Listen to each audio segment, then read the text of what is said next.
Good morning बच्चों। हमने रामधारी सिंह दिनकर का जीवन परिचय पढ़ा है। अब हम उनके द्वारा लिखा हुआ पुरूरवा नामक शीर्षक पढ़ने जा रहे हैं। ठीक है। पुरूरवा जो है वो महाकाव्य उर्वशी से ही संकलित है, जो रामधारी सिंह दिनकर द्वारा लिखा गया है। तो इसमें पुरूरवा उर्वशी से अपने मन की दुविधाग्रस्त स्थिति का वर्णन कर रहे हैं और कह रहे हैं, कौन है अंकुश, इसे मैं भी नहीं पहचानता हूँ। अंकुश कौन सा है, कौन सी रुकावट है, क्या है जो मुझे रोक रहा है। ठीक है। अंकुश होता है बेटा एक हाथी को वश में करने वाला हथियार, जिससे हाथी को भाले की तरह होता है। एक भाला लंबे डंडे में एक नुकीली चीज होती है, जिससे हम कोच करके उसको सही मार्ग पर चलाते हैं, उसको कंट्रोल करने के लिए होता है। लेकिन मानव को कंट्रोल करने के लिए किसी भाले की जरूरत नहीं होती है। किससे का मानव अपने आप को वश में करता है? अपने दृढ़ निश्चय से, अपने मन से, अपने चरित्र से। तो यहाँ पुरूरवा उर्वशी से कह रहा है कि कौन सा अंकुश है, ये कौन सा प्रतिबंध है जिसके विषय में मैं भी नहीं जानता हूँ कि वह कौन सी शक्ति है। पर सरोवर के किनारे कंठ में जो जल रहा है, उस तृषा उस वेदना को जानता हूँ। कह रहे कि कौन सी शक्ति है जो मुझे अपनी प्यास बुझाने से रोक रही है। मेरी स्थिति उस व्यक्ति के समान है जो प्रेम सरोवर के किनारे बैठा हुआ था। देखिए, कोई व्यक्ति अगर पानी के सामने बैठा है और प्यास नहीं बुझा रहा है, तो ऐसी स्थिति यहाँ पुरूरवा की हो रही है कि प्यास की पीड़ा से व्याकुल होने पर भी वह अपनी प्यास को नहीं बुझा पाता है। ऐसा क्यों होता है, इस बात को पुरूरवा स्वयं नहीं समझ पाता है। ठीक है। पुरूरवा कह रहे हैं, इस बात को मैं खुद नहीं समझ पा रहा हूँ, स्वयं नहीं समझ पा रहा हूँ कि ऐसा क्यों हो रहा है। उनके कहने का आशय क्या है कि उर्वशी जैसी सुंदर रूपसी पास होने पर भी, वह स्वयं कामाग्नि में विह्वल होने पर भी उसके साथ अपनी कामना को पूरा नहीं कर पा रहा है, अपनी प्यास को नहीं बुझा पा रहा है। संभवतः उसके संस्कार उसके अच्छे संस्कार, ऊंचे विचार और समाज के विरुद्ध कार्य संबंध बनाने से उसको रोक रहे हैं। उसके संस्कार उसे रोक रहे हैं कि नहीं, ये उचित नहीं है। सिंधुसा उद्दाम अपरंपार मेरा बल कहाँ है, गूंजता जिस शक्ति का सर्वत्र जय जयकार, उस अटल संकल्प का संबल कहाँ है। यह शिला सा वृक्ष, ये चट्टान सी मेरी भुजाएं, सूर्य के आलोक से दीपित समुन्नत भाल, मेरे प्राण का सागर अगम उत्ताल उच्चल है। सामने टिकते नहीं वनराज पर्वत डोलते हैं, कांपता है कुंडली मारे समय का व्याल, मेरी बाह में मारुत गरुण गजराज का बल है, मर्त्य मानव की विजय का तूर्य हूँ मैं, उर्वशी अपने समय का सूर्य हूँ मैं। तम अंध तम के भाल पर पावक जलाता हूँ, बादलों के शीश पर चंदन चलाता हूँ। ये बात पुरूरवा किससे कह रहे हैं? उर्वशी से कह रहे हैं, अपने पौरुष का वर्णन कर रहे हैं। और क्या कह रहे हैं कि मुझमें सागर के समान प्रचंड और असीम ही शक्ति है, जिसका कोई अंत नहीं है। और मेरी शक्ति का जय घोष सभी जगह गूंज रहा है, सर्वत्र गूंज रहा है। पर मेरा यह दृढ़ संकल्प मेरे सम्मुख अब तक कोई टिका नहीं रह सका। जब जितने भी वीर साहसी लोग हुए, लेकिन मेरे सामने वो नहीं टिक पाए। आज सब बातें व्यर्थ जान पड़ती हैं।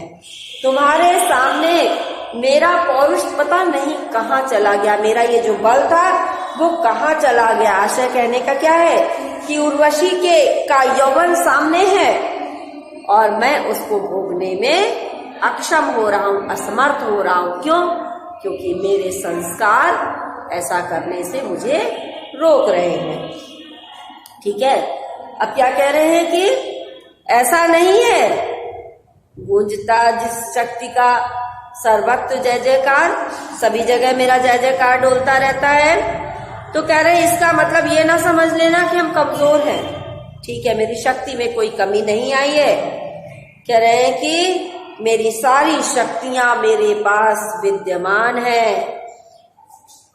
यह अटल सा वृक्ष, वृक्ष यहाँ पे छाती वृक्ष के लिए कह रहे हैं, यह मेरी शिला से चौड़ी कठोर छाती और मेरी चट्टान के समान, ठीक है, चट्टान सी मेरी भुजाएं, मेरी भुजाएं चट्टान के समान सुदृढ़ और बलशाली हैं। सूर्य का आलोक से दीपित, कह रहे मेरा जो माथा है, मेरा जो मस्तक है सूर्य के समान चमकता है। मेरे प्राण का सागर अगम उत्थाल उच्चल है। कह रहे मेरे जो प्राण हैं उसका जो अथाह ऊंची उछलती हुई लहरों वाले सागर के समान अदम्य साहस और उत्साह से भरे हुए मेरा हृदय जो है कैसा है, अदम्य उत्साह और साहस से भरा हुआ है। सागर के समान उसमें लहरें चल रही हैं, उत्साह की लहरें चल रही हैं। ठीक है, और आगे कह रहे हैं पुरुरवा कि मैं सामने टिकते नहीं वनराज पर्वत डोलते। कह रहे मेरे सामने बड़े बड़े श्रृंग भी घबराते हैं, डोलते हैं, और पर्वत जैसे अटल बलशाली योद्धाओं, ठीक है, जो योद्धा हैं उनके भी छक्के छूट जाते, योद्धाओं के छक्के भी छूट जाते हैं। और समय रूपी सर्प जो है मेरे पराक्रम के आगे कुंडली मारकर कांपता रहता है। कह रहे कांपता है कुंडली मारे समय का व्याल, समय रूपी सर्प, व्याल माने सर्प, समय रूपी सर्प भी मेरे भय से कांपता रहता है। अर्थात काल का भी मुझ पर कोई प्रभाव नहीं पड़ता है। मेरी बाह में मारुत गरुण गजराज का बल है। क्या कह रहे मेरी बाहों में, मेरी भुजाओं में वायु पक्षीराज गरुण और हाथी के समान बल है। अर्थात मेरी भुजाएं बहुत शक्तिशाली है। ठीक है, और कह रहे हैं कि मर्त्य मानव की विजय का तूर्य हूं मैं। आगे कह रहे हैं मरण धर्मा मनुष्य की विजय का मैं तूर्यनाद हूँ। तूर्यनाद माने मैं उसकी आवाज हूँ। मनुष्य को कहते हैं ना कि जन्म लिया तो मृत्यु होगी, ऐसे मरण धर्मा वाले मनुष्य की विजय का मैं तूर्यनाद, उसकी विजय का नाद हूँ। हे उर्वशी, मैं अपने समय का सूर्य हूँ। कह रहे उर्वशी अपने समय का सूर्य हूँ मैं। हे उर्वशी, मैं अपने समय का सूर्य हूँ। अर्थात जैसे सूर्य के तेज के सामने तारे फीके पड़ जाते हैं, वैसे ही मेरी दुर्धर्ष तेज के सामने संसार के सारे राजागण, जितने भी राजा हैं संसार में, वो सब निस्तेज हो जाते हैं, निष्प्राण से प्रतीत होते हैं।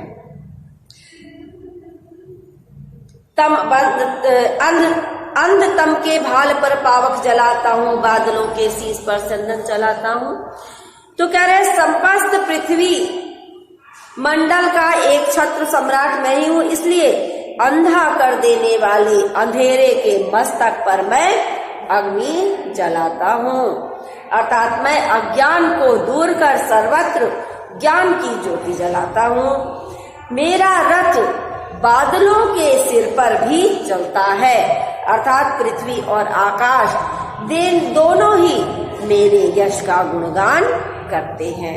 बेटा भाषा है साहित्यिक खड़ी बोली, रसवीर है और शब्द शक्ति लक्षणा है, ओज है, अलंकार उपमा रूपक और अनुप्रास है, छंद मुक्तक है। आगे हम इसके आपको एक एक्सरसाइज करा रहे हैं। देखिए आपकी बुक में उल्टा दिया हुआ है, आगे का पीछे, पीछे का आगे, लेकिन हम पहले जो पढ़ा रहे हैं उससे पहली एक्सरसाइज ही कराएंगे आपको।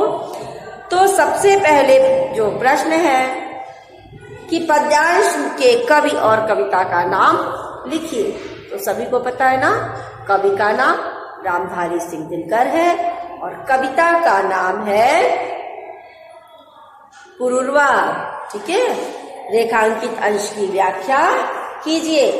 अब यहाँ पे 2 लाइन आपकी रेखांकित वाली है। कौन है अंकुश, इसे मैं भी नहीं पहचानता हूँ, पर सरोवर के किनारे कंठ में जो जल रही। इतना ही है, करने को आप कर सकते हो क्योंकि पूरा व्याख्या हमने बता दी है, लेकिन फिर भी हम आपको बता दे रहे हैं कि पुरूरवा उर्वशी से कहते हैं कि मैं उस अंकुश या प्रतिबंध को नहीं जानता हूँ, उसके विषय में नहीं जानता हूँ जो मुझे बार बार रोक रहा है, किंतु मैं उस प्यास, उस वेदना, उस व्यथा की घोर यंत्रणा को, कठोर यंत्रणा को, कष्ट को अच्छी तरह से पहचानता हूँ, जो इसी सरोवर के किनारे पर मीठी कसक बनकर मेरे कंठ में जल रहा है।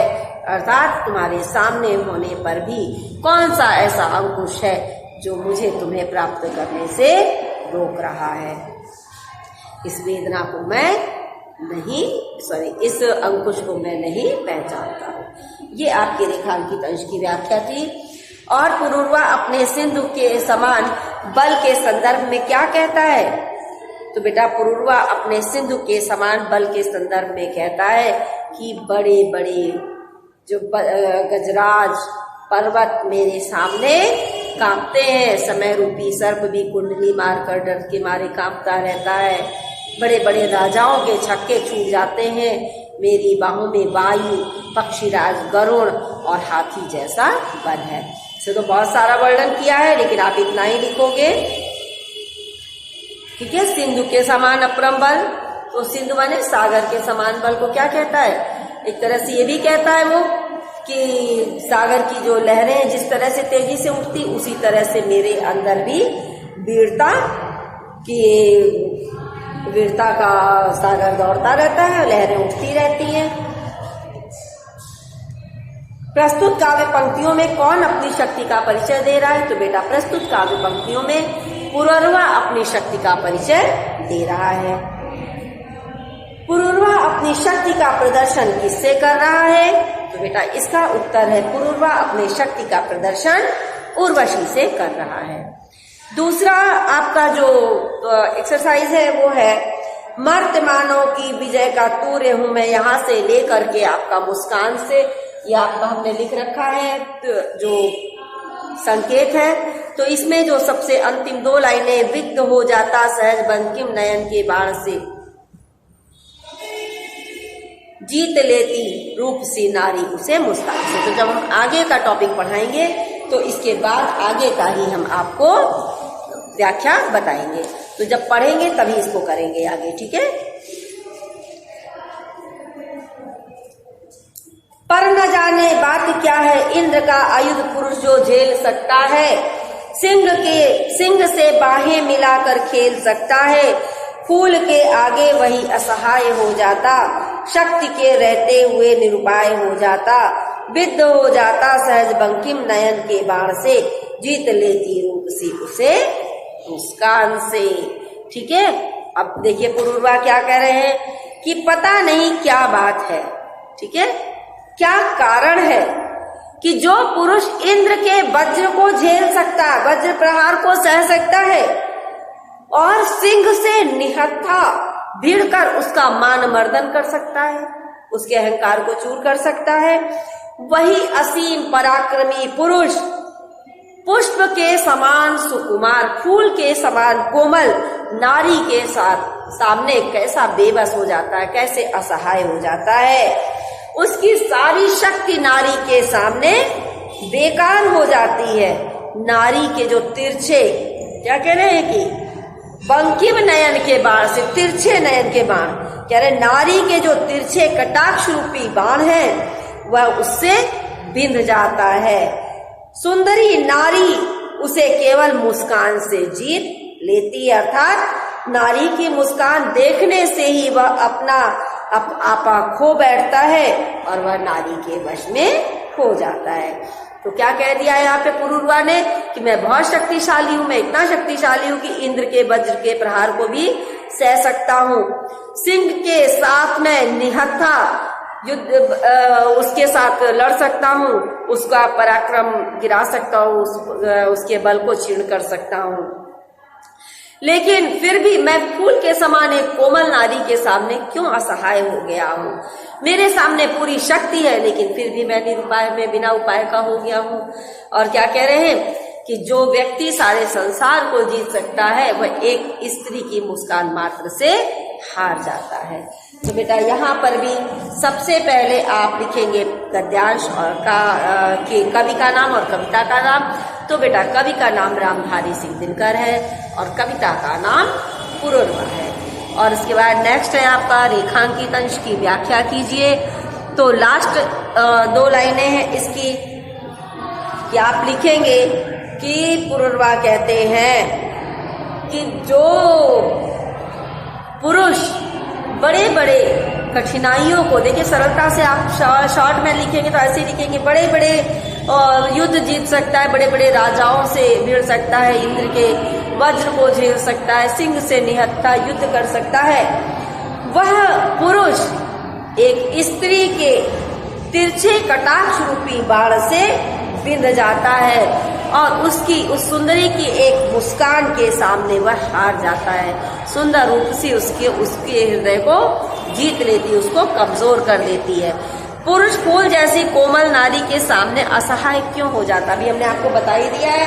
पुरुष फूल जैसी कोमल नारी के सामने असहाय क्यों हो जाता है? उसकी तिरछी दृष्टि तथा मुस्कान के कारण असहाय हो जाता है। कैसे लिखोगे? पुरुष फूल जैसी कोमल नारी के सामने उसकी तिरछी दृष्टि और मुस्कान के कारण असहाय हो जाता है। नेक्स्ट क्वेश्चन है स्यंदन और आयुध शब्दों का क्या अर्थ है? तो बेटा स्यंदन का अर्थ होता है रथ और आयुध का अर्थ होता है वज्र। नेक्स्ट क्वेश्चन, रेखांकित अंश की व्याख्या हमने आपको बताई दी है। पुरुरवा उर्वशी को अपना परिचय किस रूप में देता है? तो बेटा पुरुरवा अपना परिचय उर्वशी को एक बलशाली शक्तिशाली पुरुष के रूप में देता है। थैंक यू बेटा, आज के वीडियो में इतना ही। आप इस काम को जरूर कंप्लीट करके देंगे। और एक बात ध्यान रखिएगा कि पुराना वर्क मत सेंड कीजिए, नया वर्क आप जो हम भेजते हैं उसको करके भेजा करें। Thank you.